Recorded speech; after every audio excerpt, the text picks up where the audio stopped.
que por ahí tiene más una sinapsis eléctrica que química, ¿sí? Y a ver, les pongo la imagen, entonces alguien me va hablando de qué, o vayan diciéndome qué elementos están involucrados en una sinapsis, componente.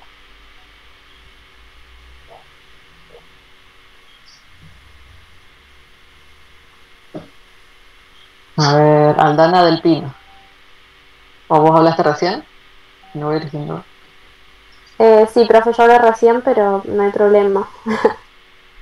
Bueno, a ver, mencioname los elementos y después seguimos con otro compañero o compañero para que me siga explicando. La que vemos en la foto, si no me equivoco, es una sinapsis del tipo química, que lo que hace son los canales de calcio, cuando se activan, estimulan la liberación del neurotransmisor en vesículas secretoras desde la neurona presináptica hacia la hendidura sináptica. Eh, Bien. Bien, el neurotransmisor en la neurona postsináptica se une a los canales de calcio, pueden ser, perdón, de calcio no, de sodio, y esto lo que hacen es despolarizar la membrana de la célula postsináptica, que puede ser una efectora u otra neurona, y ahí comienza el impulso nervioso. También pueden utilizar un mecanismo a través de unos mensajeros que es similar al que tienen las hormonas, que si no me equivoco puede ser, profe, que este mecanismo lo utilice la noradrenalina y adrenalina. Sí, puede ser. Y son ejemplos de neurotransmisores que tienen receptores acoplados a qué? A la proteína Pues, G. a la proteína, que cuando están acoplados a proteína G, sus efectos son más duraderos, es decir, más duradero que en el caso de por ahí los que están asociados a receptores del tipo ionotrópicos, ¿sí? A ver, alguien que sepa, para no decirlo yo, pero para que participen más ustedes, está muy bien lo que dijo la compañera, pero ya que nombré receptores del tipo ionotrópicos o metabotrópicos, ¿cuál es la diferencia entre cada uno o de qué se trata cada uno? ¿Alguien que sepa? Asmin Ávila. Acuérdense de poner la camarita o poner una imagen.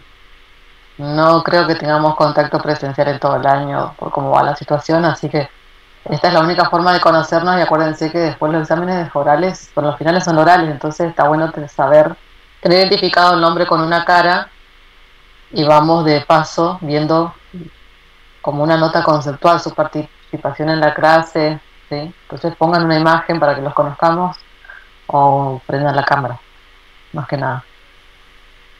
Entonces, hablamos de receptores que están acoplados a proteína G y receptores de otro tipo que lo que hacen es, están acoplados a canales iónicos que lo que hacen es inducir esa apertura de los canales.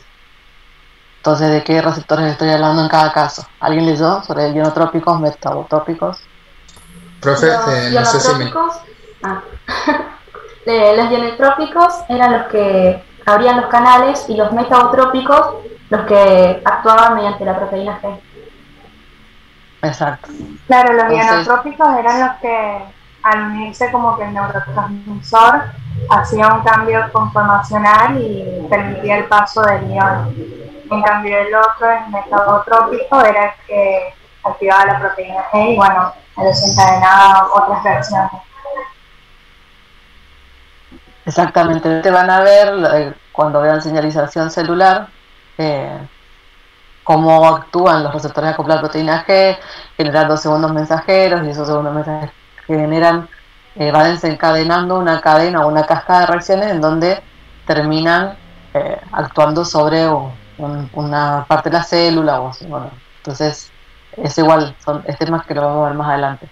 Pero ya para que vayan sabiendo, todas las que son, en el caso acá de la sinapsis, las neuroreceptores son reconocidas por receptores acoplados a proteína G, van a tener un efecto, su acción va a tener un efecto más duradero que en el caso de los que actúan mediante canales. Ahora, un ejemplo, ya dijeron, de receptores acoplados a proteína G, de neurotransmisores que se unan a un receptor acoplado a proteína G. ¿Saben algún ejemplo de que se una a algún receptor ionotrópico? La acetilcolina. La acetilcolina, exactamente. Eso es uno de los neurotransmisores que tiene esos tipos de receptores en la membrana postsináptica. Entonces, si bien la compañera explicó hoy un poco más o menos cómo es el proceso de la sinapsis, cómo ocurre esa liberación de los neurotransmisores, hoy yo estaba preguntando qué elementos están involucrados, cuáles son los elementos que ustedes pueden mencionar que están involucrados en la sinapsis, o qué regiones. Hay vesículas, mitocondrias, canales. Claro, sería el elemento presináptico, o la membrana presináptica, la hendidura después y, bueno, después la membrana postsináptica. Exactamente. Cuando hablamos de qué elementos de estructura están conformando esa sinapsis, hablamos del elemento presináptico, digo, la región presináptica, la hendidura sináptica y la membrana postsináptica de la dendrita o del axón, depende del sitio donde ocurra esa sinapsis, ¿no? Pero entonces... ¿La vesícula también entraría dentro de eso? Sí, la vesícula también. Las vesículas con los neurotransmisores dentro también entrarían dentro de los elementos que conforman la sinapsis. Bien. Entonces, en la zona presináptica, ¿qué va a pasar? Que ya lo mencionaba antes una de las compañeras. Es donde empiezan a liberarse las vesículas para poder pasar el impulso, o sea, el impulso químico nervioso hacia la hendidura para que después llegue al elemento postsináptico. ¿En el presináptico no se abren los canales de calcio primero? ¿Qué pasa? A ver, algo estaba viendo que dijo Rocío y algo, lo que se libera son las vesículas o el contenido de las vesículas. El contenido. El contenido. Sí. ¿Qué va a pasar con las vesículas para poder liberar ese contenido? Después se fusionan con la membrana. Se tiene que fusionar con la membrana presináptica, ¿sí? Con la membrana del botón sináptico. Esa fusión o esa unión entre lo que es la vesícula y la membrana ocurre gracias a la ayuda de ¿quién?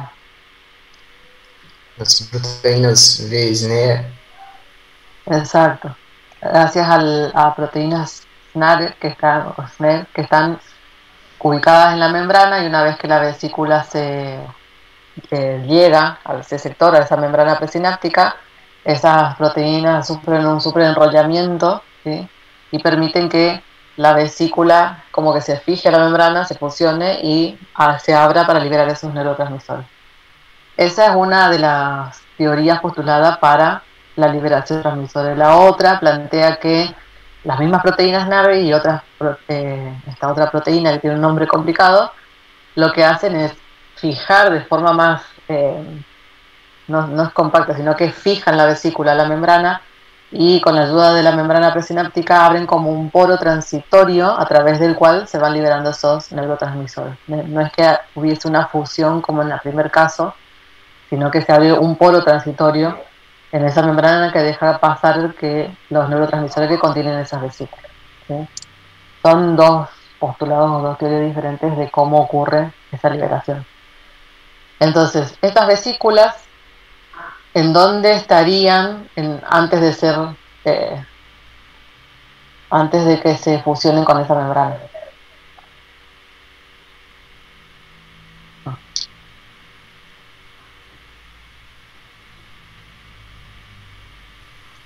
Están en el botón. En el Golgi. ¿Dónde? En el Golgi. A ver, ¿cómo plantearías vos que ocurre el movimiento de las vesículas? Estoy hablando de esas vesículas, están como concentradas, contenidas cerca del botón presináptico, o están en el soma, viajan desde el soma en cada sinapsis que ocurre. ¿Dónde están? Hay un estímulo que abre los canales de calcio y eso permite que la vesícula se mueva. Sí. Y liberen la sustancia, el neurotransmisor. Sí, pero por ahí lo que hay que... ¿por qué les pregunto? Porque por ahí a veces se entiende como que cada vez que ocurre una sinapsis, vienen desde el soma las vesículas hasta el botón, y ese y en realidad no es así, sino que las vesículas, los neurotransmisores en realidad están siendo sintetizados en el soma, secretados y están contenidos en esas vesículas van viajando hacia la región presináptica y están ahí como no acumuladas, porque no es que usted piense que la sinapsis ocurre todo el tiempo, entonces no es que están acumuladas esperando sino que están contenidas en esa región y el estímulo que se recibe continuamente hace que esas vesículas vayan y se adhieran a la membrana, no es que viajan desde el soma en cada vez que hay un estímulo, ¿sí? Porque si no el mecanismo de la sinapsis sería más lento de lo que en realidad es. Piensen que es un pido que ocurre continuamente. Entonces están siendo sintetizados, esos neurotransmisores están siendo sintetizados en el soma constantemente, están encapsulados dentro de la vesícula, y esas vesículas se mueven, sí, por el axón hacia el botón presináptico, pero no es que lo hacen solamente cuando reciben estímulo, sino que están ahí, una vez que se abren esos canales de calcio, lo que hacen es que se adhieren se movilicen, se adhieren a la membrana, se fusionen y liberen ese neurotransmisor. ¿Ah? Entonces, ¿cómo una vez que se libera el neurotransmisor, qué tiene que pasar? ¿Qué pasa con ese neurotransmisor una vez que la vesícula lo liberó? ¿Qué tiene que atravesar o dónde tiene que llegar? Pasa por la hendidura sináptica primero. Bien. Claro, llega la hendidura sináptica y después se une a los canales dependientes del ligando. Perdón, ¿me puedes repetir porque no te escuché bien? Que los neurotransmisores al ser excitados van a la hendidura sináptica y después se unen a los canales dependientes del ligando. Esperen un ratito.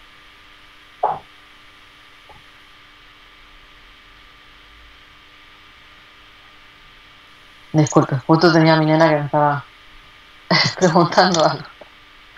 Bien, entonces tiene que recaptar el neurotransmisor una vez que cumplió su función en la hendidura sináptica. Exacto, ¿y por qué se tiene que recaptar? Porque si no está todo el tiempo estimulando a la neurona. Sí.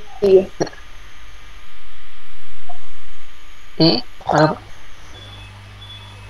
Bueno, entonces, lo que nombraba la compañera es muy importante porque si el neurotransmisor no logra ser recaptado porque tal vez el proceso es inhibido por algún otro químico, todo el tiempo ese neurotransmisor va a estar generando esa señal, ya sea excitadora o inhibidora, pero todo el tiempo va a estar activo, ¿sí? La señal en algún momento se tiene que cortar, en algún momento tiene que eliminarse y de esa forma se recaptan los neurotransmisores y vuelven a ser utilizados después nuevamente. Ahora, en cuanto al movimiento de vesículas que hablábamos hoy, que se movían desde el soma, donde son sintetizados los neurotransmisores contenidos en la vesícula, se movilizan hacia la zona presináptica, ¿cómo va a ocurrir ese movimiento? ¿A través de quién o gracias a quién? Gracias a los neurofilamentos. Neurofilamentos, ¿y quién más tienen ustedes en el axón? ¿O cuál es la función del neurofilamento? Mejor dicho.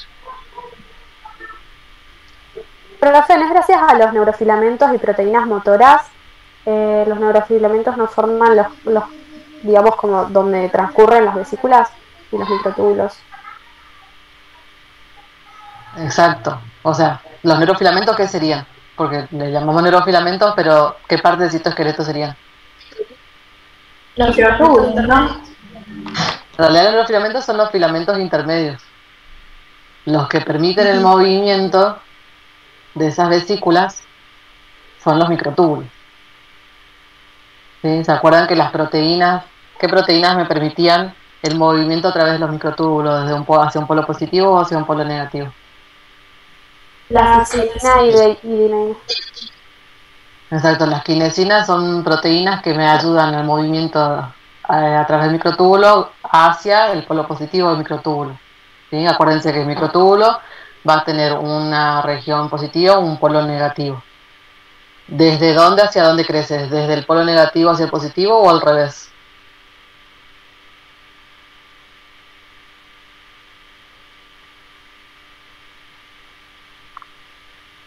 ¿Se acuerdan de lo que vieron de citoesqueleto hace unas semanas atrás?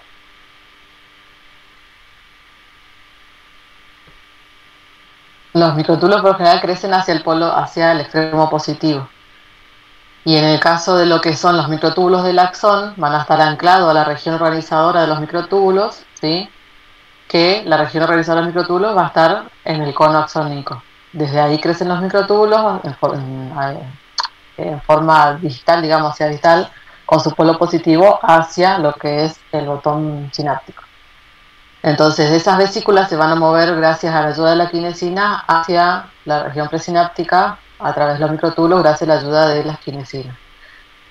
Que ese es el movimiento de qué tipo, tiene un nombre. Anterógrado. Exacto. ¿Y qué otro tipo de movimiento encontramos? Retrógrado. Que é Retrógrado, que se... ao revés. É de terminal axônico ao soma. Exactamente. Y en ese caso, ¿qué proteína les ayudaría? Dineína. Dineína, muy bien. Entonces, si bien bueno, empezamos con algo de lo que es estructura del axón, lo que por ahí nos faltó nombrar es qué tipos de sinapsis encontramos en cuanto al lugar, más que en cuanto al tipo de molécula que liberan o de acción que generan. Entonces, cuando hablamos de sinapsis axoaxónica, ¿a qué nos referimos? De axón a axón. Bien, axosomática. De axón a soma. ¿Y axodendrítica? De axón a Dendritos. Bien. Entonces esos son los tipos de acuerdo al lugar donde ocurra esta comunicación entre las neuronas. Esto en el caso de la comunicación entre neurona y neurona, ¿no? Creo que Euge ya llegó. ¿Euge estás?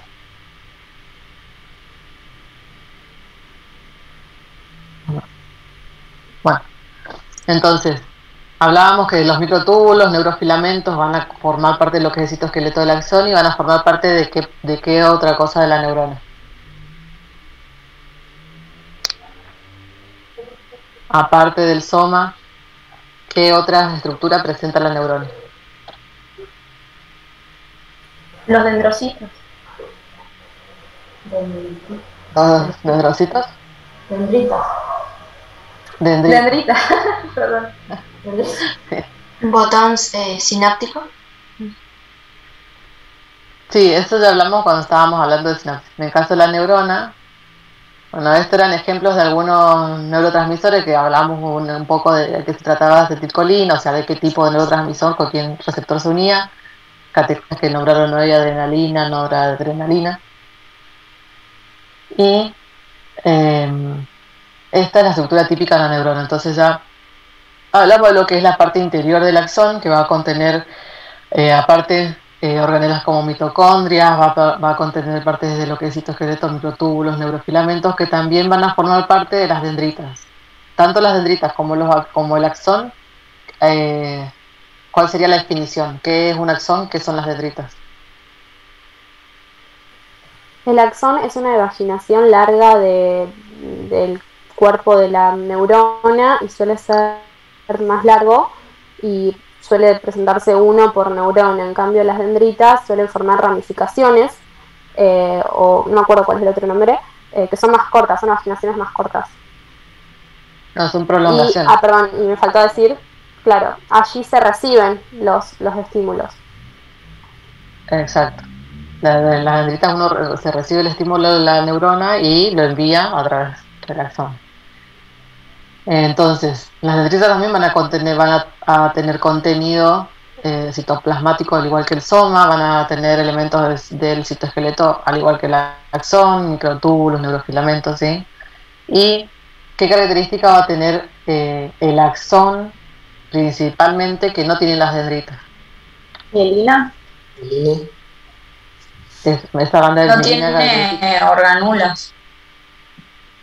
Además eso, no tiene orgánulos como los que se presentan en el soma. ¿Sí? En el soma, como es una neurona es muy activa en lo que es síntesis proteica, el que va a tener muy prominente o en gran cantidad. Retículo endoplasmático rugoso y ribosomas libres.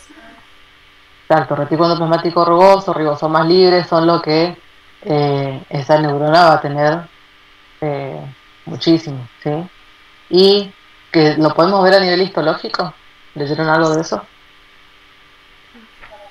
Sí, Sí, a nivel histológico.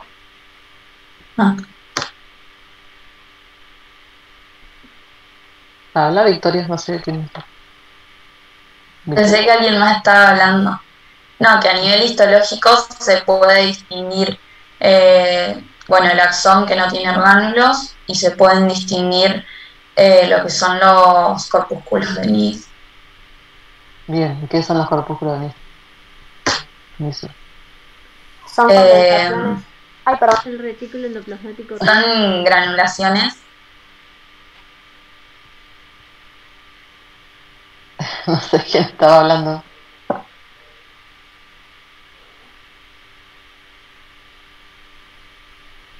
A ver. Rocío Gallego.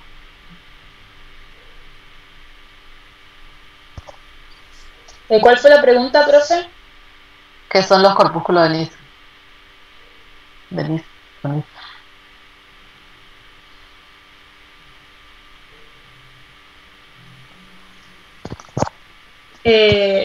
No me acuerdo bien, pero tienen algo de una sustancia cromófila, puede ser. Tiene que ver con gránulos. Es lo único que me acuerdo. Bien. ¿Alguien que le pueda ayudar? ¿Candelaria? Porfa. Candelaria Fernández, creo que es. Profe, ¿puede ser que tenga algo que ver con el contenido ribosómico? Sí, puede ser.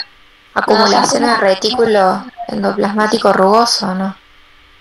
Sí, bien. ¿Y qué más? Aparte de retículo, también acumulaciones de ribosoma. Esos gránulos se ven muy característicos, o sea, se ven al microscopio con la técnica de hematoxina y eosina común y corriente que usamos, común y corriente digo yo, pero digamos rutinaria. Se puede ver al microscopio porque toma una tinción bastante llamativa. Entonces se ven los gránulos en el soma de las neuronas. Además, muchas de las neuronas que vemos en los preparados tienen somas bastante prominentes, entonces también por eso son fáciles de ver a microscopio. ¿Profe no tiene un preparado para verlo? Sí, ahora más adelante vemos. Sí, ahora primero terminamos con vemos todo lo básico que tienen que saber del nervioso y ahí seguimos con preparado. ¿Y qué otra cosa más se puede ver en el cuerpo de la neurona?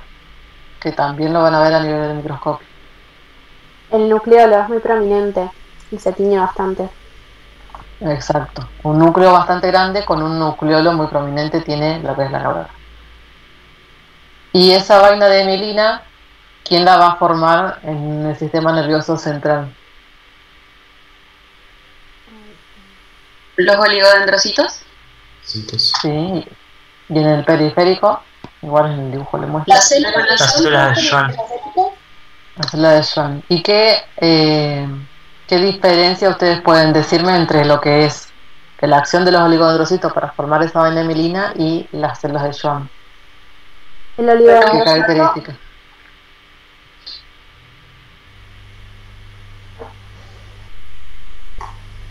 El oligodendrocito. ¡Uy! No sé quién, una de las dos. Las células de Schwann son esas que se pegan, o sea, se pegan directamente al axón. En cambio, me parece que los oligodendrocitos estaban como ramificados, pero no se pegaban completamente a las células. No sé si me hice entender. Claro, como que tenían unas prolongaciones que se iban envolviendo. Claro. Bien. Parte de la célula de Schwann, una célula de Schwann hace un sector de una vaina de mielina, mientras que los oligodendrocitos puede generar más vainas de mielinas en diferentes neuronas. Y el oligodendrocito envuelve un solo axón, mientras que la de Schwann puede envolver varios grupos de axones. En realidad es al revés. ¿Ah, al revés? Sí, porque que alguien que pueda aportar algo más, porque no es que está mal lo que dijeron, pero falta Claro, algunos detalles. porque el oligodendrocito lo que hace es que emite prolongaciones y son esas prolongaciones las que envuelven un segmento del axón del sistema nervioso central. Y bueno, las de Sí. Schwann se envuelven completamente en el axón. Exactamente, por eso un oligodendrocito con todas sus ramificaciones puede generar vaina y mirina en sectores de diferentes axones. En cambio, la célula de Schwann se envuelve entera, si bien, fíjense, este sector sería una célula de Schwann, este sería otra, esta sería otra, entonces una célula de Schwann forma la vaina mirina de un sector de un axón. La diferencia también está, como dijo la compañera, en que la célula de Schwann se va a envolver completo, entonces lo que vamos a ver al costado de ese axón es el núcleo de la célula, ¿sí? Cosa que no va a pasar con los oligodendrocitos que no involucran toda su célula cuando forman esa vaina mielina alrededor del axón, sino que es parte de su prolongación, ¿sí? Que hacen básicamente lo mismo que la célula de Schwann, entran en contacto con el axón y van como generando una prolongación de su membrana y de su citoplasma y van enroscando, por así decirlo, van envolviendo ese sector del axón. Pero la diferencia de eso es que la célula de Schwann, o sea, es toda la célula la que envuelve, por eso tienen sus núcleos pegaditos al axón, mientras que los oligodendrocitos no. Y nada, otra cosa que les quería mencionar que por ahí es característico es que el cono axónico, si bien con tinciones, cuando veamos preparados, ahora lo van a ver de metoxina y eosina, no es que se distingue el cono axónico exactamente, pero con tinciones con impregnación argéntica se puede ver no solamente más la ultraestructura de la neurona, sino que también se pueden ver los sitios en el botón, en la región, perdón, postsináptica se ve como una densidad de moléculas, de gránulos, que indicarían la sinapsis que está ocurriendo entre neuronas, por ejemplo. Y otra cosa es que en el cono axónico se ubica lo que es, como dije antes, el centro organizador de microtúbulos, que es característico de esa región hacia donde, de donde van a crecer los microtúbulos que van hacia el axón. Entonces, las neuronas, acá como ven, tienen diferentes clasificaciones de acuerdo a sus prolongaciones y de acuerdo a sus funciones. ¿Alguien me puede decir cuáles serían los tipos de neuronas?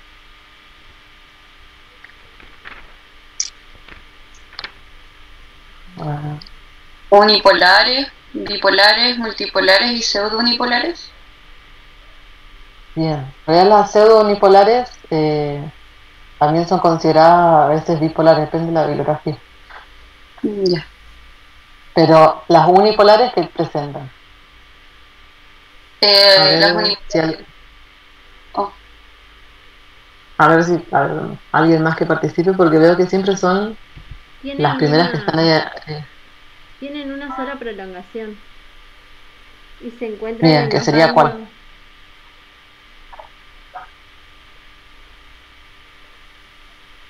El axón.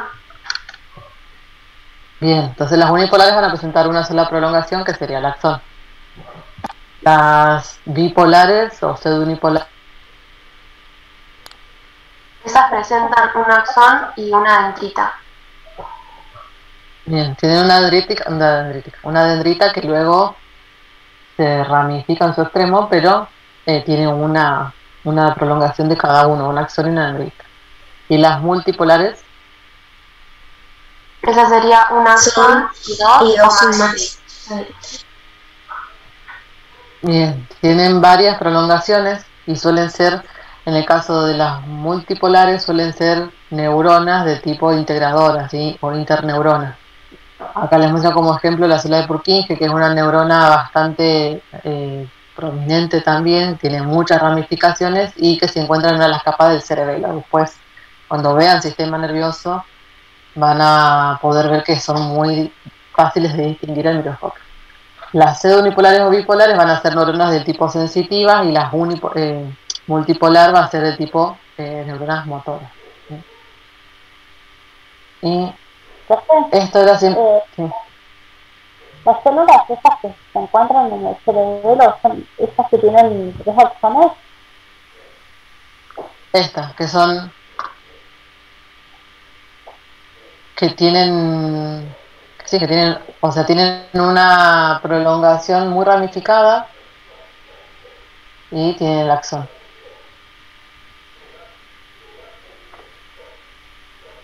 ¿Sí? Esta, la célula de Purkinje. Tiene unas ramificaciones, tiene muchas ramificaciones, ¿no? Sus prolongaciones. Por eso son neuronas del tipo interneuronas, es decir, que intervienen en la comunicación entre neuronas. La sinapsis no ocurre solamente entre una neurona, o sea, no es que solamente ocurre entre una neurona y otra, sino que hay neuronas también que van a modular qué tanto ocurre la velocidad o la continuidad con la que ocurre la sinapsis, es decir, que hay neuronas que van a intervenir en la comunicación aparte entre esas neuronas. Que se reciba el estímulo hacia el sector específico a donde va es el conjunto de muchas sinapsis, no solamente de una. ¿Sí? Esto era simplemente para mostrarles lo que les decía antes de que el centro organizador de microtúbulos, en el caso de los axones, se encuentra en lo que es la zona de región, en la región del cono axónico, hacia donde crecen los microtúbulos, hacia el botón sináptico, es decir, hacia su extremo positivo. Y que en las dendritas, por ahí, la disposición de los microtúbulos es diferente, no es tan pareja, por así decirlo, como en el axón, porque en el axón siempre va a estar desde el negativo hacia el positivo, mientras que en las dendritas van a tener microtúbulos dispuestos con sus polos positivos y negativos en diferentes direcciones. Es simplemente para eso. Y esto lo que hablaban hoy de cómo se forma la vaina de mielina, este es el ejemplo de lo que es la célula de Schwann, que entra en contacto con el axón, lo amarillo sería el axón, y genera esas prolongaciones de membrana y de citoplasma alrededor de ese axón, donde lo va envolviendo para formar lo que es la vaina de mielina. Ahora, la vaina de mielina, ¿ustedes qué esperarían? ¿Verlo o no verlo en el microscopio? Profe, yo tenía esa duda que me surgió porque creo que no se vería porque está compuesta principalmente de lípidos, ¿o no? Exactamente. Entonces se pierde. ¿Sí? Acuérdense que todo lo que tiene contenido lipídico cuando hacemos preparados histológicos se pierden. ¿Sí? Lo que vemos, ahora después lo vamos a ver, si es que vemos un reborde alrededor de ese axón, ¿qué estaríamos viendo en realidad? O por ahí los que ya cursaron, cuando veían ese borde alrededor del axón, ¿qué estábamos viendo en realidad?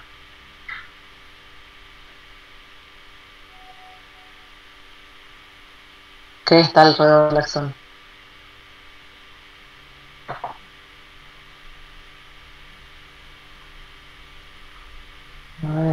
¿La vaina de mielina? ¿Puede ser la vaina de mielina o no? No, justamente recién dijimos que la vaina de mielina se pierde porque tiene mucho contenido lipídico. Bien. ¿Citoplasma, profe? ¿La membrana? ¿Membrana de quién? La célula de Schwann. Exactamente, estamos viendo lo que es membrana de la célula de Schwann, ¿sí? Si ¿Se bien vería ahora ¿Llegaría a ver el núcleo en este caso o no? O sea, ¿se vería la membrana y el núcleo o se vería y todo el resto del citoplasma blanco? claro, se vería el halo blanco y lo que se vería también depende del corte, veríamos los núcleos de la célula de Schwann. Ahora les voy a mostrar un corte de nervio, tenemos corte transversal y corte longitudinal. En corte longitudinal se ve bien claro todos los núcleos de la célula de Schwann apoyados sobre ese axón.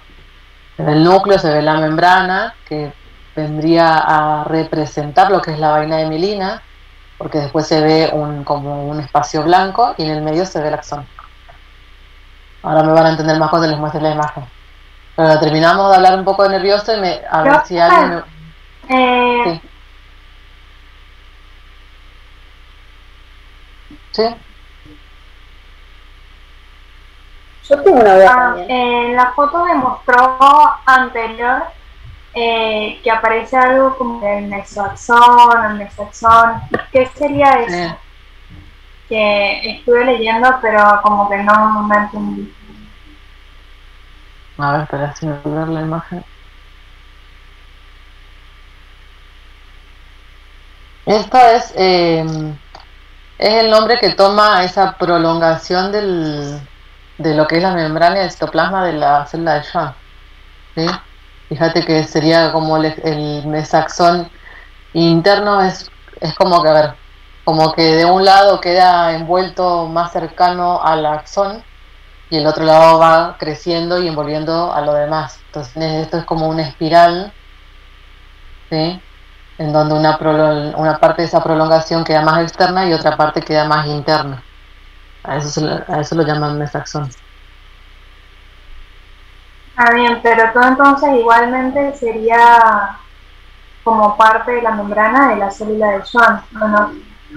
Sí, esto es todo citoplasma y membrana de la célula de Schwann. Es la célula que es como que se va estirando y va envolviendo. Vale. Y no sé quién más. Yo tenía una duda, porque dijimos que se iba a ver la membrana, ¿no? Pero no sé por qué me surgió, capaz que es algo tonto y hasta me dio vergüenza preguntar, pero para sacarme la duda de todo. Porque es una capa lipídica, ¿qué se vería de la membrana en sí? De la membrana de la célula. A ver, vamos a ver. Pasa que tengo los preparados en otro. Sí, me saltó esa duda. ¿Está bien?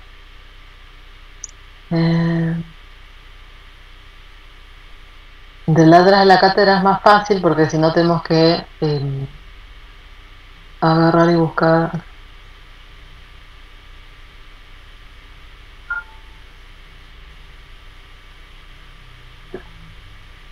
Si bien el contenido el que genera esa célula de Schwann es lipídico, es como que vos tenés la membrana celular y el contenido lipídico no es hacia adentro la palabra, pero Claro. a ver si me explico. Sí, están entre medio de los... Sí. A ver, Si no, acá. después yo la hago acordar. Está bien. Pero esto, a ver, si ven la imagen ahí, es de un nervio en corte longitudinal, ¿sí? O sea que ustedes tendrían el nervio a lo largo y el corte va en la dirección que va el nervio, ¿sí? Esto es la célula de Schwann. Es el núcleo de la célula de Schwann, ¿sí? Fíjense que se ven bien los núcleos. Este reborde finito que yo veo acá, que acá se corta, ¿sí? ¿Por qué se corta? Esto es una célula el nódulo de Rambier. Exacto, el nódulo Rambier, que es la unión entre una célula de Schwann y la siguiente. Acá está la siguiente. Este espacio halo blanco que yo veo acá es donde estaría todo el contenido lipídico que en los preparados se va. Si bien nosotros lo vemos de forma bidimensional porque estamos viendo algo plano, ustedes piensen que esto piensen en algo tridimensional, es no sé, como un cable y alrededor está esa célula envuelta, ¿sí? Y el axón es esto que nosotros vemos acá en el medio. Sí, se puede ver, se puede distinguir bien. En el caso de estos cortes se ven muy bien, se distingue lo que es el axón, la célula de Schwann. Son lindos preparados porque pueden ver estructuralmente bien las células, ¿sí? Si bien después van a ver que cuando vemos en general neuronas, vemos los somas neuronales, pero es muy difícil ver de los somas las prolongaciones. No es que vamos a ver el cuerpo de la neurona y el axón de dónde sale y las dendritas. Vamos a ver los cuerpos neuronales. Por ahí, si tenemos suerte, hay un preparado que justo tiene una neurona muy prominente donde se puede ver el axón. Creo que tenemos una de la cátedra. Pero no es que vamos a ver en todas las neuronas el axón de dónde sale, dónde está el cono axónico, dónde están las dendritas. A veces vemos solo el cuerpo, ¿sí?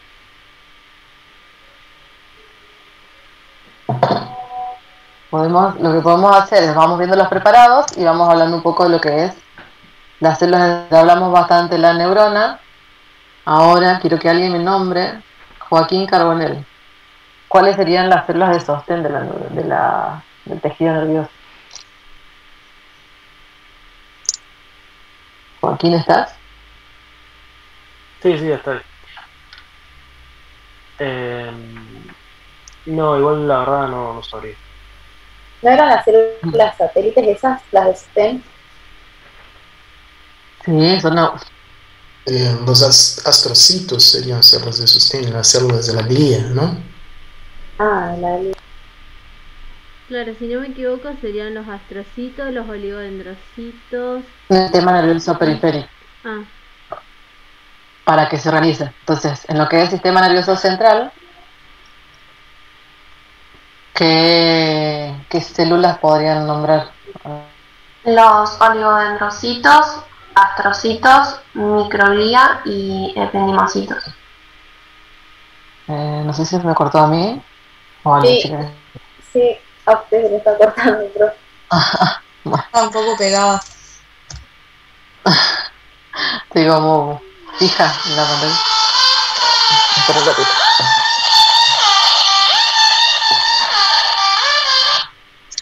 Ahora sí. Entonces teníamos la neuroglía central y la neuroglía periférica. ¿Ahí me escuchan bien? sí. Ah. Sí. Entonces, en el caso de la neuroglía periférica, porque hoy nombraron células satélites, ¿qué función tendrían esas células satélites? Esas son las de sostén, ¿no? De la periférica. Sí, que están en dónde podrían estar si son de sostén, o sea, con respecto a la neurona. En los ganglios periféricos se disponen alrededor de los tomas Exacto. y ahí eléctricamente para que no se dispersen el impulso. Exactamente. Y la célula de Schwann también, si bien dijimos que la célula de Schwann forma la vaina de mielina, en los axones, ¿qué otra función tiene esa célula? Que es muy importante también.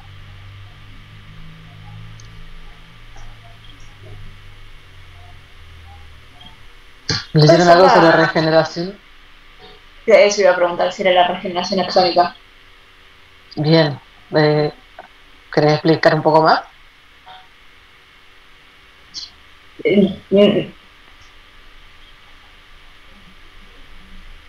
O sea, yo por lo que entendí es como cuando hay un daño, lo que hace es justamente regenerar y llenar como ese espacio.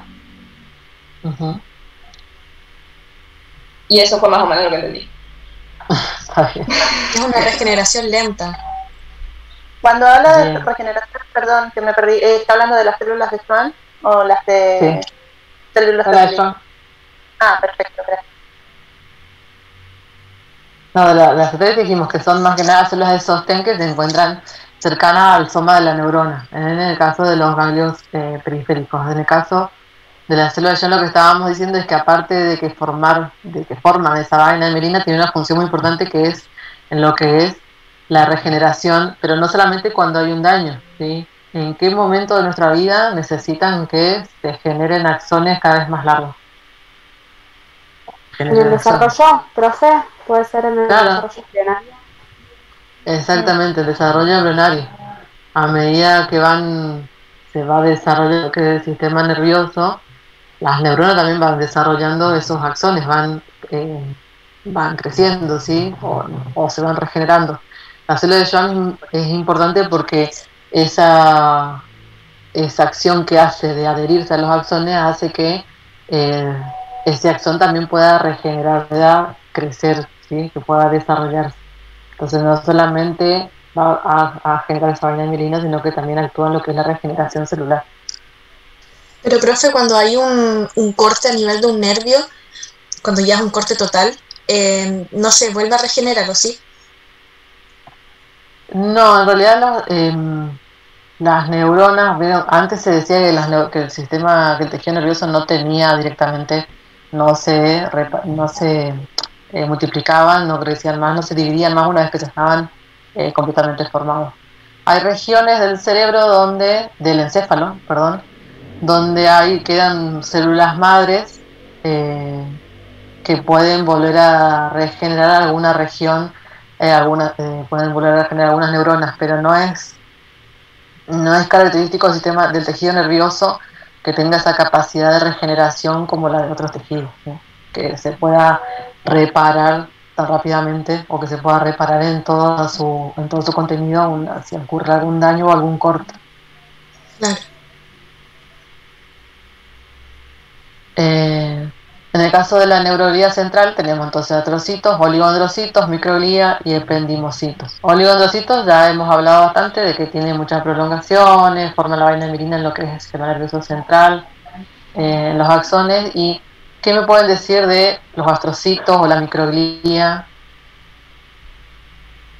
Empecemos por la microglía, que por ahí es más cortito. ¿Son fagocitos o no? La microglía. Sí, fagocitos no es la palabra. Macrófago. Eso, sí. Que van a tener una función entonces, ¿qué van a hacer? Una función fagocítica dentro de lo que es el sistema nervioso central.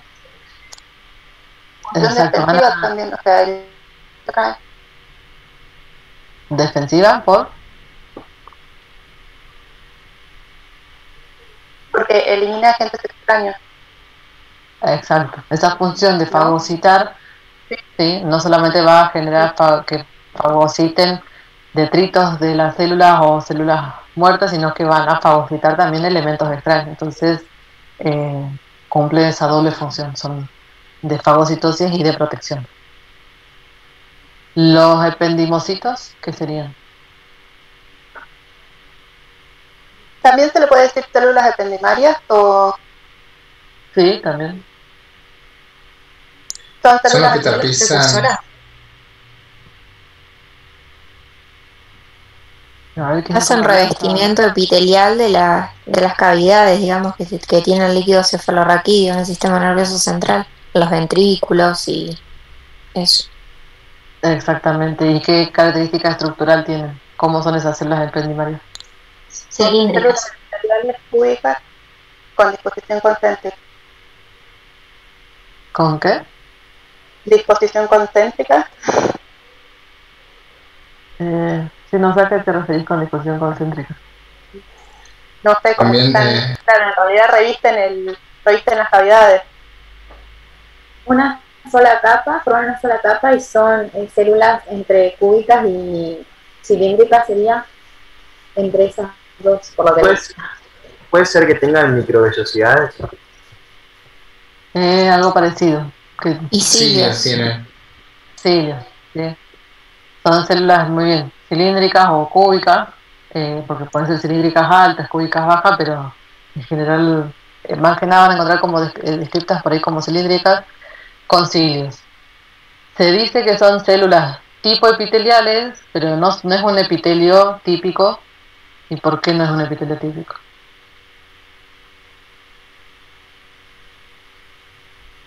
Lucas Cole, ¿me podrías decir por qué no es un epitelio? Las células ependimarias no son un epitelio.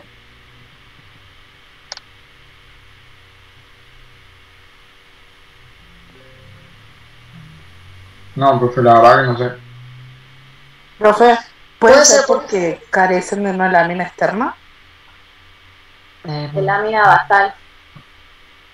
Sí, en realidad de membrana basal. Y apréndanse porque más adelante van a ver, cuando veamos órganos, que lámina basal siempre es una capa, es otra capa. Membrana basal es lo que está, es la membrana sobre la cual se apoyan las células epiteliales. Entonces, no es un epitelio típico porque no tiene membrana basal. Son células tipo epiteliales, ¿sí? Porque tienen la forma o el tipo de uniones celulares que tienen un epitelio, presentan cilios en su zona apical, son células cilíndricas. Por su característica histológica se podría decir que es un epitelio, pero no es porque no tiene una membrana basal, ¿sí? Entonces no están apoyados sobre la membrana basal. Y los astrocitos, ¿cuál es la función súper importante de los astrocitos? Son una barrera hematoencefálica y son las células como las más grandes, y de nutrir y proteger a las neuronas, como que hacen están conectadas con las neuronas para protegerlas y de sustancias tóxicas y todo. Bien, y se unen a ver, porque no es que son ellos la barrera, sino que ¿qué hacen? Forman la barrera hematoencefálica. Sí, ayudan a formar la barrera. Ayudan a mantener la barrera. Exacto, forman parte de lo que es la barrera hematoencefálica, ayudan a que genera esa barrera hematoencefálica que cuál es su función principal, porque es una barrera que necesita mantener. Protege, o sea, Creo ¿Cómo? que yo había leído las toxinas de la sangre o algo así. Sí, Pero no sé. protege el líquido cefalorraquídeo y el cerebro de las sustancias tóxicas que pueden provenir de los vasos. Eh, Pero en el también caso ayuda. de los astrocitos, los No que astrocitos puede ser que regula la concentración de potasio. ¿lo de potasio? Mantiene la hemostasis a nivel general. ¿Cómo? ¿Mantiene qué? Perdón. La homeostasis. Homeostasis, sí. Bueno, mantiene lo que es todo el medio iónico a nivel a nivel neuronal, sí, es una barrera a nivel de todo el tejido, perdón. Tiene que mantener todo ese medio, mantener la homeostasis. Uy, perdón. Controla todo el medio iónico del tejido, ¿sí? Porque acuérdense que si no hubiese un control de lo que ingresa y lo que sale, Sería como se a la equilibra. neurona, sí, por eso justamente necesita mantener ese medio, porque no puedes continuamente, no pueden ingresar cualquier elemento, cualquier molécula desde la sangre hacia la neurona, no puede estar ingresando fácilmente, entonces genera ese filtro, ¿sí? Entonces los astrocitos tienen esa característica de que sus prolongaciones se van a unir a vasos sanguíneos, a los capilares y a los axones, ¿sí? De esa forma van a ayudar a formar lo que es la barrera encefálica.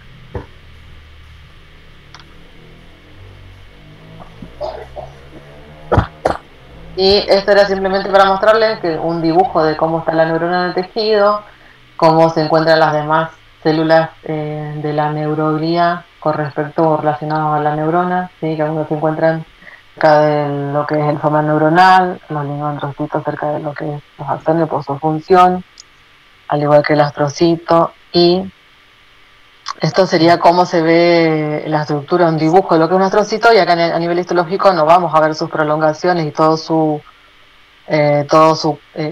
las células, sino que se ven como núcleos aplanados.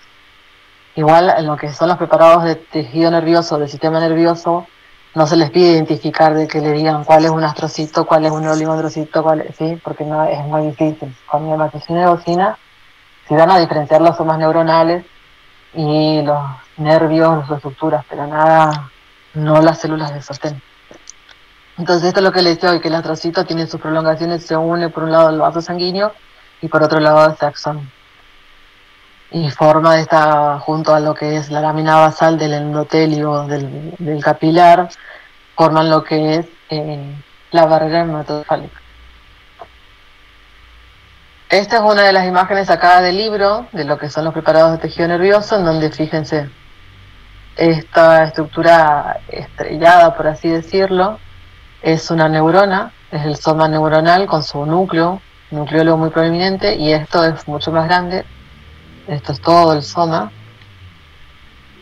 el núcleo de la célula y el nucleolo, ¿sí? A veces cuando hemos tomado orales, a veces tienen una confusión en lo que se ve que sea núcleo y que sea nucleolo, ¿sí? El nucleolo es prominente, pero está contenido dentro del núcleo. Y estos gránulos que se ven son lo que hoy decíamos que eran los corpúsculos de Nissl, que se ven, que toman bastante la atención, por lo tanto se los ve al microscopio, ¿sí? No sé Profe, sí. ahí un compañero dijo que no podía aceptar a una compañera que se le había desconectado la compu. Pero no me aparece nadie en sala de espera. Porque a los que venían había un par que se desconectaban y conectaban, pero no veo a nadie en sala de espera. Sí, ahora me dijo que se le estaba prendiendo la compu y ahí aparecía. Que le estaba tardando un poco prender. Bueno. El tejido sanguíneo no lo vemos, ¿no? ¿Cómo? ¿El tejido sanguíneo lo vemos? Ay, disculpame, te escucho bajo el tejido. Tejido sanguíneo. No, bueno, en esto no se está viendo. No me acuerdo si en alguno de los otros preparados. Creo que habla como si lo vamos a ver como tema. Chicos, perdón. Perdón, yo me conecté tarde también. Estoy con problemas de internet.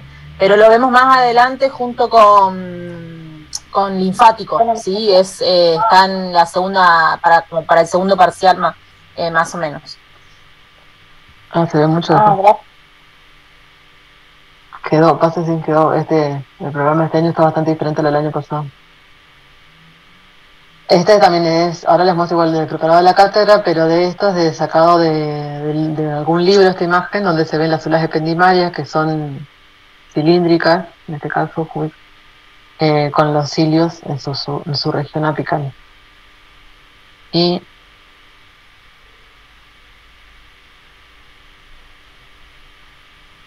avísenme si se ve la imagen del preparado. Sí, profe. Sí, profe, sí. Estos son preparados de la cátedra. No le saqué del atlas virtual esta vez, es un atlas que la doctora Moore preparó hace varios años y está subido en PEDCO, así que lo pueden descargar. Entonces este es el conducto ependimario que va a estar tapizado por las células ependimarias. Se ve acá. Acá se ven bien las células cilíndricas con los cilios en su región apical, los núcleos, ¿sí? Fíjense cómo las células directamente están apoyadas no están apoyadas sobre la membrana basal, que es lo que veníamos viendo siempre en el epitelio. Que si bien la membrana basal no es algo que se ve muy nítidamente al microscopio, pero es característico de los epitelios, que es algo que en las células ependimarias no se ve. Ahí se ve más de una capa, ¿no? De células. No, parece, pero no. Acá pareciera como que fuesen dos capas, pero es una sola capa. Bueno. Por ejemplo, no se van a ver así todas las neuronas, pero en esta se ve todo lo que es el soma neuronal con el axón. Se ve de dónde sale y dónde está el axón, ¿sí? Pero nada, no es que se van a ver en todos los preparados, van a poder ver las neuronas con estas características. Es perfecta esa. Se ve re bien, sí. Sí, y lo que sí no se ve acá es el núcleo, porque las neuronas son células muy grandes y los somas son poliédricos, por darle una forma, y a veces el corte no agarra el núcleo exactamente, entonces no es que no tenga núcleo, sino que simplemente en este corte no se ve. Y estas son células de la glía, que son los núcleos de las células gliales, que están alrededor de la neurona. Y estos son los axones recubiertos, lo que se esperaría es esa banda de mielina alrededor, ¿sí? Pero como hablábamos antes, que ese contenido lípico se pierde, por eso se ven esos halos blancos. Profe, ¿este sería un corte transversal? Esto sería justo un corte que agarró a todos de forma transversal a los nervios, a los axones. El puntito sería, hacia toda la parte blanca, vendría a ser la vaina de mielina. Claro, sería el lugar donde iría la vaina de mielina. Se ven como ojitos, creo que decían algunos profes. Este está muy borroso. Esto tiene muy poco aumento, pero en esta región es donde estaría todo tapizado por las células ependimarias, ¿sí? Profe, y esto que vemos. Una consulta en el preparado que tenía el corte transversal de los nervios. No sé si puede volver. Ay. Ese. En algunos lados donde se ve como un núcleo en la periferia, ¿eso sería el núcleo de las células de Schwann? Acá sí. Pero igual por ello me expresé mal, pero esto no es corte transversal de nervio, ¿sí? Sino que es la región es la sustancia blanca donde van a predominar todos los axones, ¿sí? Y justo es un corte que agarró de forma transversal a todos los axones. Bien. ¿Sí? Porque les digo así porque me expresé mal y después realmente tenemos corte de nervio periférico transversal, que es otra cosa, no es lo mismo. ¿Sí? Entonces acá estamos viendo sustancia blanca. Sustancia blanca va a predominar todo lo que son los axones, y en sustancia gris van a predominar todo lo que son los somas neuronales. Eso cuando veamos en sistema nervioso cómo está estructurado cada órgano y cómo se dispone la sustancia gris y la sustancia blanca en cada órgano, van a ver que por ahí toma ubicaciones diferentes en cada uno. Esto es cerebelo, que es lo que cerebelo tiene diferentes capas. Una de esas capas está formada por todas las células de Purkinje, que hoy yo les mencionaba que son grandes y tienen muchas prolongaciones. Bien, en este se ve con otra tinción, pero cuando tenemos un preparado de hematoxilina y eosina y le damos un poco de aumento, se ven muy bien las células. Tienen un soma muy prominente. ¿Sí? Estas y forman toda una capa en lo que es el cerebelo. Entonces se pone toda la capa de las células de Purkinje, justamente. Profe, ¿y con qué se tiñe? ¿Con qué se tiñe este preparador? Este que está un poco azul, no me acuerdo si es azul de toluidina, No, ese era hematoxilina eosina. ¿Este? Sí, sí. Ese es hematoxilina eosina. Sí, ese, que es el preparado de la cátedra. La del azul, o sea, ¿pueden llegar a preguntarnos eso o no? No, te pueden llegar a preguntar, podemos llegar a preguntar cuál es una tinción que pueda ser específica para sistema nervioso, ¿sí? Que todo tiene que ver con cuando querés ver corpúsculo de Nils o con plata, pero no identificar la tinción de un preparado. Igualmente la tinción de los preparados de la cátedra, prácticamente todos son hematoxilina y eosina. Hay muy poquitos que no lo son. Bien, gracias.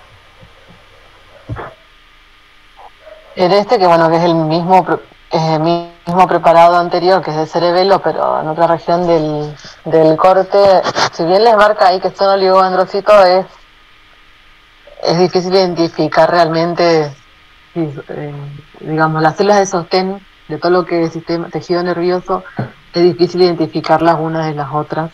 Los preparados, sobre todo con hematoxilina y eosina, ¿sí? Está marcado, pero a mí me parece que es muy difícil identificar si realmente son oligodendrocitos. Sí. ¿Se pueden utilizar técnicas inmunohistoquímicas? Sí, se pueden utilizar para identificarlo. Nosotros no tenemos ninguno donde se haya hecho inmunohistoquímica, pero sí. De hecho, la patología utiliza muy poco de lo que es la coloración básica de hematoxilina y eosina, sino que muchas de las veces utilizan ya inmunohistoquímica, digamos, que es mucho más específico para cuando vos estás buscando una patología o querés ver alguna determinada estructura. La idea es que ahora con hematoxilina y eosina o con PAS o algunos poquitos preparados con azul de toluidina que tenemos, es como para que veamos la estructura normal, digamos, pero en general, en lo que tiene que ver, que después cuando tengan curso en patología lo van a ver, las tinciones para ver todo lo que es patología y demás, ya se hacen con inmunohistoquímica. Y el cromato de plata creo que es, ¿para qué se usa? Eso se utiliza en las tinciones más para sobre todo tejido nervioso. Pero digamos nosotros en la cátedra no tenemos preparados con tinción de plata para ver, ¿sí? Pero es una tinción específica para todo lo que es nervioso. Eso es lo que les decía que por ahí, igual es lo que se ve en los libros, no vemos nosotros, no lo podemos ver.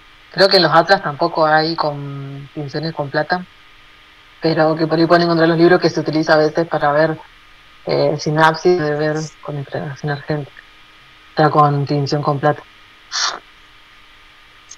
Esto es parte del cerebro. Lo que le muestra acá es que a veces esto es para que cuando se vayan haciendo el ojo con los preparados, a veces se ven defectos en la técnica donde el tejido se se rompe, entonces no está, sobre todo en los tejidos los preparados de tejido nervioso, que son tejidos muy, muy blandos, muy lábiles, y pasa esto, que tenemos defectos de técnica que no son característicos del órgano, sino que son espacios que hay entre el tejido. Y lo que es característico del cerebro es que tienen estas células cuyo cuerpo o soma tiene forma de pirámide. Son células, eso se lo dice, son células piramidales de la corteza. Eso igual lo van a ver más adelante cuando veamos el sistema nervioso y vean los órganos. Simplemente para que vean las diferentes neuronas como se pueden ver. Esta por ahí es una tinción especial para ver los corpúsculos de Nissl en las células de Purkinje, que es la técnica de Nissl, pero no es, como le decía Eugenia hoy, no es algo que se va a preguntar. Simplemente para ver específicamente los corpúsculos con más detenimiento, con más detalle. Los capilares sanguíneos los que tenemos que identificar ahí. Acá. No escuché. Los capilares sanguíneos. ¿Los podemos identificar ahí?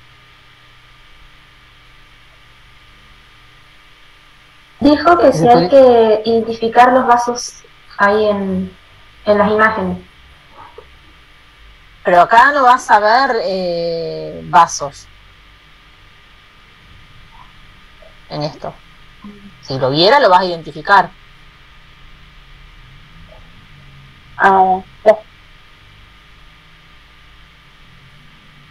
Esto es con más aumento de lo que veíamos hoy de sustancia blanca, donde se ven los axones con la región que pertenecería a la banda de mielina, y esto es lo que estoy moviendo un poco más temprano, que es el corte longitudinal de nervio.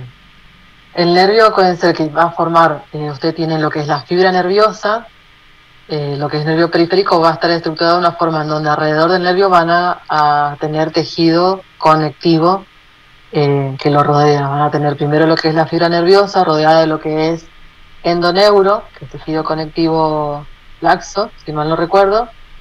Luego tenemos esas fibras nerviosas, van a formar varias fibras nerviosas en conjunto, un fascículo nervioso, que va a estar rodeado por perineuro, que también es tejido conectivo, y varios fascículos nerviosos van a formar lo que es definitivamente un haz nervioso, que va a estar por epineuro, ¿sí?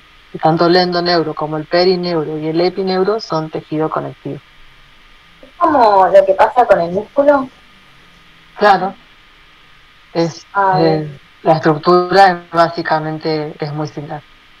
Tienen una fibra nerviosa o fibra muscular, después pasan a un fascículo y a unas nerviosas. Y en cada uno de esos sectores van a tener tejido conectivo que los rodea. El endoneuro no se puede ver en lo que es pico, pero en esto lo que sí se ve es el perineuro, que es este tejido conectivo que vemos alrededor cercano a lo que es eso. Que esto es sí. No, después cuando termines si puedes volver a la diapo anterior. Sí, no, igual era eso para demostrarles que lo que sí se ve el perineuro en los cortes de nervio longitudinal. Este corte es el mismo que el anterior, solo que en otra posición y con menos aumento. En este caso también tienen una función así como parecida al de músculo. ¿A qué te refería el tejido conectivo? ¿Qué función tiene el perineuro y todos esos, las capas? Es estructural y de protección, ambos. O sea, ayuda a formar la fibra nerviosa y además de protección de la fibra. Forman haces. No, esta diapo lo que les quería, por ahí Nati, vos que tenés para compartir, que se ve así, si pudiéramos ver al microscopio, se ve tal cual, los nódulos de Rambier como estructura, donde fíjense en que va bien por dentro, o sea, van a ver todo el axón y todas las vainas de mielina, y donde esa vaina de mielina desaparece y se hace el nodo. Es bien clarito y se ve así tal cual también en los preparados de la cátedra. Es muy linda esa imagen. No sé si alcanzan a ver que va el axón por dentro, digamos, y la vaina de mielina que, digamos, desaparece, y es por donde va saltando el potencial de acción, ¿sí? A eso me faltó preguntarle si sabían a qué se si podían explicar eso del efecto saltatorio del potencial de acción, a qué se refiere y por qué ocurre. Porque las vainas de mielina son implantes. ¿Sería por eso? Sí, ¿qué más? O sea, ¿qué más podrías decir? No sé si Porque sabes. Que también es unidireccional. Sí, Porque en los porque nódulos uno de dice que es Ranvier- saltatorio. Porque en los nódulos encontramos los canales iónicos de sodio, de potasio, y por eso se pueden transmitir más rápido los impulsos, porque en realidad va saltando de nodo a nodo. Exacto, entonces le sirve para recorrer en menos tiempo la misma distancia, porque si no tuviésemos esa banda de mielina que es aislante, tendría que ir el impulso, ¿cómo tendría que ir? De forma continua, abriendo cada canal. Claro, un canal por canal, ¿sí? Entonces sería un proceso que ya ocurre. ¿Sí? Por eso las enfermedades degenerativas, donde se empieza, digamos, a disolver todo lo que es la vaina de mielina, tiene tanto impacto en todo lo que es la parte, motora, en toda la función cognitiva, porque se pierde una de las características principales del impulso nervioso, que es la velocidad. Y además los nodos lo que permiten es que el impulso nervioso, o sea, no solo que sea veloz, sino que tenga la misma intensidad, ese impulso, desde que inicia hasta que llega a destino, ¿sí? En cambio, al no estar la vaina de mielina, ese impulso no solo que es más lento, sino que va perdiendo intensidad, va perdiendo como fuerza la señal, ¿sí? La señalización. Claro, como se va gastando. ¿Se entiende? Sí, profe, gracias. Sí, profe. Y nada, esto es lo mismo que los preparados. Son las tres imágenes del mismo preparado de diferentes regiones. Donde vemos bueno, acá no se ve, sí, acá se ve un axón, acá se ve otro, son preparados donde se ve bien. Y esto es en realidad parte de lo que es un preparado de intestino, en donde vamos a tener todo lo que son las células del tejido nervioso asociados a tejidos específicos, como en el caso del tejido nervioso asociado a lo que es, lo que es el plexo mientérico. ¿Sí? Vamos a tener tanto entre capas musculares, igual eso lo van a ver bien después cuando veamos cómo están estructurados cada órgano, sobre todo en el sistema digestivo, que entre las capas musculares presentan plexos nerviosos o las submucosas. Y se pueden distinguir porque se distinguen los somas de la neurona.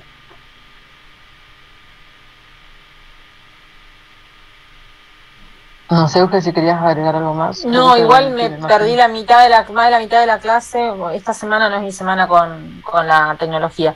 Pero bueno, no sé, ¿alguna duda que tengan, chicos?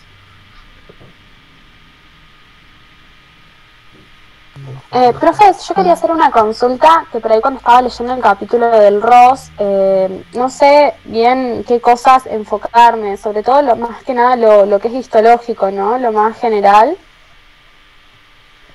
En este práctico, digamos que es tejido nervioso, ¿no? Sistema nervioso, lo importante que tenemos que ver es, los tipos de neuronas, ¿sí? Un poco utilicen la guía justamente como para reforzar qué es lo importante a nivel histológico.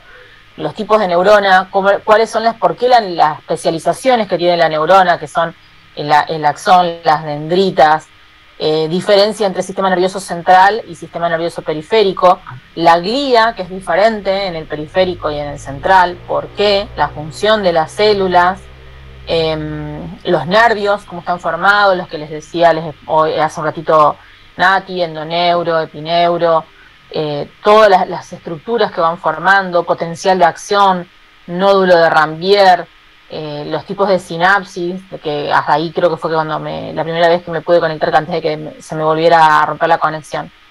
Eso es lo importante a nivel histológico, que en realidad más que histológico, si queremos, es un poco de biología celular, ¿sí? la parte histológica de cómo las neuronas están en el tejido, lo vamos a ver en el práctico, que va a ser sistema nervioso, donde vamos a ver la estructura del cerebelo, las capas que forman, donde vamos a ver, no sé, médula, todo eso en sí, el tejido nervioso formando un sistema, lo vamos a ver más adelante. Ahora lo importante es que sepamos diferenciar sustancia gris de sustancia blanca. ¿Por qué decimos que es sustancia blanca y no sustancia gris? Las neuronas eferentes, las neuronas aferentes, el citoesqueleto neuronal, porque muchas veces pensamos en el citoesqueleto neuronal solamente en los neurofilamentos, en los filamentos intermedios, y en realidad son muy importantes también los microtúbulos, porque son los que van a permitir el transporte de las vesículas. Entonces, bueno, reforzar cuáles son las particularidades del citoesqueleto del sistema nervioso. Creo que eso es un poquito, en este momento, lo que es importante.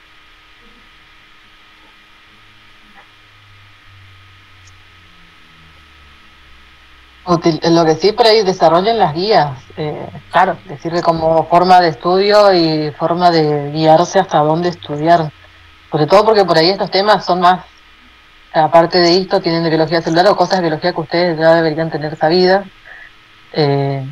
Cuando empiecen con otros temas más complicados, les va a costar más saber hasta qué puntos leer y hasta qué tanto no profundizar o qué tanto sí, y las guías les sirven para eso. ¿Alguna otra duda más que tengan del tema o en general?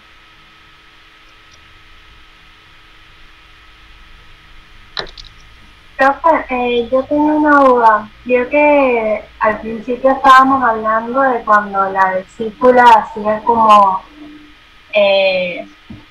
iba a exocitar, por así decirlo, los neurotransmisores, que habían dos formas, que era que se fusionaba con la membrana presináptica o que había otra forma distinta, no sé si era que hacía como un poro y habían otras proteínas. Esas proteínas que estaba usted mencionando, las SNARE, o no sé cómo se llaman, y otras, se dan en ambos modelos de la exocitosis, o sea, ya sea que la vesícula se fusione o ya sea que se abra como un poro y... Sí, las proteínas que logran que la vesícula tanto se fije en la membrana y se genere el poro o que se fusione son las mismas. Las SNAGE y la otra que tiene un nombre bastante... A mí nunca me sale el nombre de la otra. Pero son las mismas proteínas. O algo así. Son las mismas proteínas, pero lo que ocurre, tal vez el proceso o lo que ocurre con la vesícula es diferente. En una la vesícula se fusiona a la membrana, ¿sí? Parte de la vesícula, y es cuando se abre para liberar. Y en la otra es como se forma un poro entre la membrana y la vesícula. Es como que un detalle menor que ocurre entre un proceso y el otro, entre una teoría, en realidad un postulado y el otro. Pero las proteínas involucradas son las mismas. Gracias, profesor. De nada.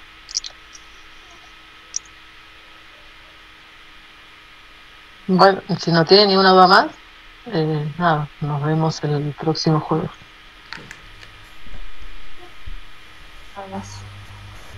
Bueno, chao chicos, nos vemos. Empezamos con el jueves que viene. Gracias. Gracias.